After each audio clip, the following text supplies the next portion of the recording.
এদিকে আইএল টি-20তে ঝলক দেখিয়েছেন বাংলাদেশের দুই ক্রিকেটার মুস্তাফিজুর রহমান ও সাকিব আল হাসান। বল হাতে 4 ওভারে মাত্র 14 রান দিয়ে 2 উইকেট শিকার করেছেন সাকিব। আর মুস্তাফিজের কাটারে নাস্তানাবুদ হয়েছেন গলফ জায়ান্টস। 4 ওভারে 34 রান দিয়ে 3 উইকেট নিয়ে হয়েছেন ম্যাচ সেরা।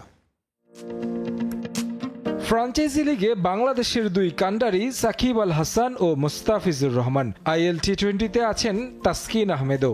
এদিন অবশ্য আলাদা ম্যাচে মাঠে নেমেছিলেন ফিজ ও মিস্টার 75। আইএল টি-20তে দুবাই ক্যাপিটালসের হয়ে ঝলক দেখিয়ে আসছেন কাটার মাস্টার। আইপিএলে চড়া মূল্যে দল পেয়েছেন সাতক্ষীরা সায়ানাইট। এরপর থেকে মাঠে যেন অপ্রতিরোধ্য ফিজ। এদিন গলফ জায়ান্টস ফিজের মায়াবী কাটারে হয়েছে কুপুকাত।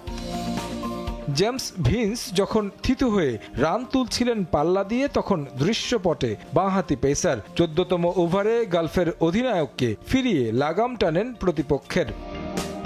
এই এক ওভারেই পুরো ম্যাচের মোড় পাল্টে দেন ফিজ। ওভারের 4 নম্বর বলে ফেরান আরেক জায়ান্ট আজমাতুল্লাহ ওমরসাইকে। 116 রানে 5 উইকেট হারায় গলফ।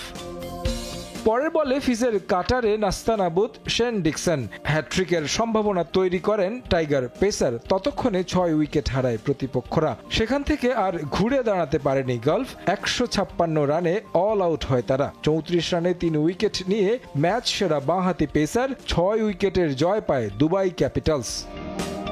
বল হাতে এমিরেটসের হয়ে দুর্দান্ত ছিলেন সাকিব আল হাসানও। এদিন ম্যাচের 7ম ওভারেই উপহার দেন উইকেট। থিতু হয়ে যাওয়া ডেজার্ট ভাইপার্স ওপেনার ফখর জামানকে ফেরান 13 রানে।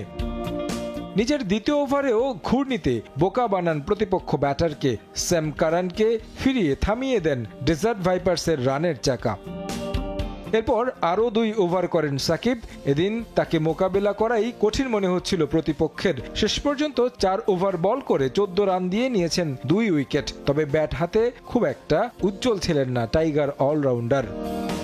তারেক হাসান শিমুল, সময় সংবাদ। বিগ ব্যাশে দ্বিতীয় জয় তুলে নিয়েছে রিশাদ হোসেনের হোবার্ট হারিকেন্স। 37 বলে আর 7 উইকেট হাতে রেখে মেলবোর্ন রেনেগেডসকে হারিয়েছে দলটি।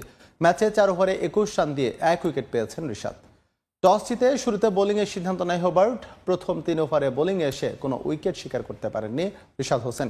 তবে 14তম ওভারে এসে জ্যাক ফ্রেজার ম্যাকগার্ককে ফিরিয়ে উইকেট খরা কাটান এই টাইগার স্পিনার। শেষ পর্যন্ত নির্ধারিত ওভার শেষে 9 উইকেট হারিয়ে 145 রান তোলে মেলবোর্ন। জবাবে ব্যাট করতে নেমে প্রথম বলেই মিচেল ওয়েনের উইকেট হারায় হোবার্ট। এরপর দলের হাল ধরেন নিখিল চৌধুরী।